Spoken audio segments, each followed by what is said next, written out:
About 7 or 8 years ago, I was involved in a large research consortium that was trying to develop a better prosthetic hand. And they realized that prosthetic hands needed tactile sensing, and we realized that there were no tactile sensors that were really suitable.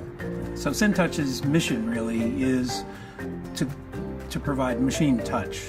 That is, both the sensors and the ways to use that information to make intelligent decisions about the world, about objects in it, and how to handle them. My name is Vikram Pandit, and I'm an undergraduate student at USC. I'm a congenital unilateral amputee, which is a fancy way of saying I was born with one hand.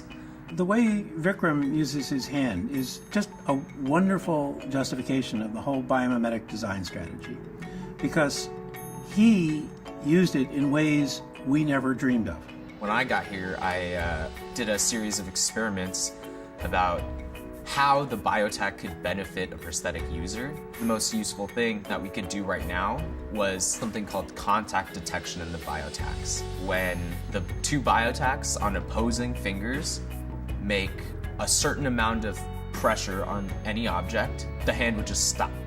The first time I had used it, we had ordered sushi, so we had little Chinese, foldable, pliant boxes, and I kind of just picked it up and started using it. Our electrical engineer came back into the room. He was like, "Oh, Vic, did you even know that you're already using the hand?" And I was like, "Oh, it works."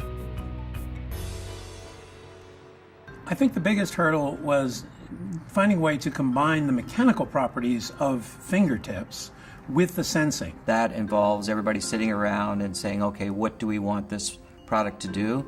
What are the constraints? What things do we want to make better? There's always challenges, so you have to come up with innovative ways to solve those challenges. And SOLIDWORKS allows me to do that. We've started using 3D drawing packages, I think, the day after they were invented. We gradually found that SOLIDWORKS was a good mix of the tools that we needed and interfaces with other packages, such as computer-aided machining, which is something that we use regularly. We can use a method called DMLS, direct metal laser sintering, to make this part in strong materials such as titanium or stainless steel. Most, if not all, of the machine shops and prototyping shops accept SOLIDWORKS files. In fact, they prefer SOLIDWORKS files. So SOLIDWORKS works for everything, basically. Now, at present, we use a flexible circuit for our printed circuit board, which is then injected with epoxy. The electronics are buried inside the epoxy, so they're not accessible. So if something goes wrong with the biotach, you don't have any way of troubleshooting it. So for our next iteration of biotach, we decided that we wanted to have something that could be made modular, so everything is independent from each other. The blue lines here represent the traces for the 2D printed circuit, and then we project them onto the 3D surface.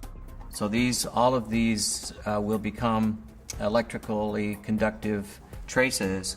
They're about the size of a human hair. There's not very many software programs that could do it, other than SOLIDWORKS.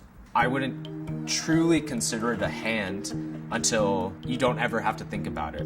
It actually simulates a real reflex of the human body. We're getting there. It's going to happen soon. I think people are starting to realize that this really was an important sense and that it was largely missing. It's easy to stop at a level of, well, here's a solution, here's an article we published in a journal.